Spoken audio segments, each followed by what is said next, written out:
So I'm Colin Robbins. I work for Nexor, which is a solutions provider in the high assurance space, cybersecurity space, and my job title is Technical Director.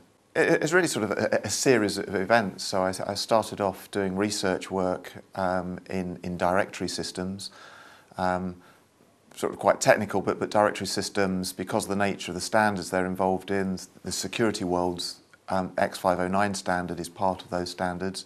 So started to get involved in security work, which involved PKI, very much on the sort of product supply side of things and research side of things.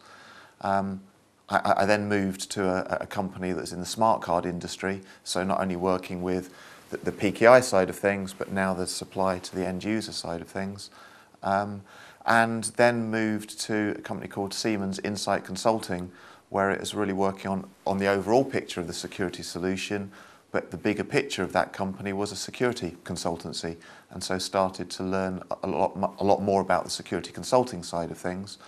And then was invited to join Nexor on the board to really help Nexor make the transition from a product company to a cybersecurity solutions business. That's one of the difficulties. There isn't really a typical day that involved in so many different things, being a sort of lead role, and so involved in sometimes in putting marketing information together, sometimes involved in supporting the sales team, at other times doing industry work to understand where the technology is going, where the competitors are moving to, and sometimes helping our own project teams with sort of particular help around, well, which way should we go, what particular type of technology should we use, what type of solution should we use for this particular customer problem. So it's a very largely varied role, but it's largely sort of whatever's needed that day and responding to the needs of other people.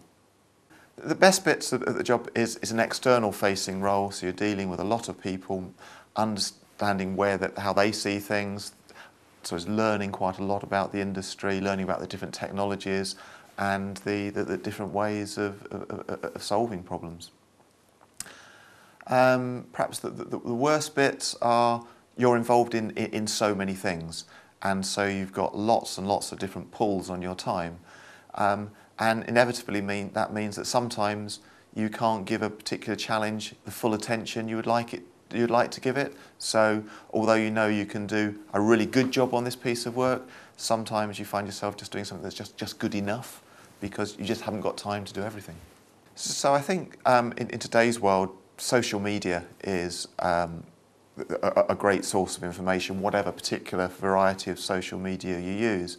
But for me, the really important thing is finding some media channels that you can really know and trust. That there's a lot of hype in the industry, a lot of solutions that are just thought up by non-experts, and so you really need to form your own opinions of what's good and who can I trust. So yes, use social media, but find that core set of sites, that core set of people that you know, trust, that will give you a really genuine view, and then adds to that, merging that with other views, so you form your own opinion. You've got to get past the hype that's created in this industry. Partly going back to the previous question of you've got to build up your own knowledge from somewhere, and so you've got to spend a lot of effort in not just the particular task that you've been involved on, but you need to broaden your skills and understand the wider industry so that you build up a skill set. And the other thing I would say is that this is a very small industry, that everybody knows everybody. Over time you'll be working with everyone. And so I'd say, even though you're working on a project and it's not gone particularly well, always leave on a good note. Because you will be working with that team again at some point in the future, and you want to start that new project off on a good note.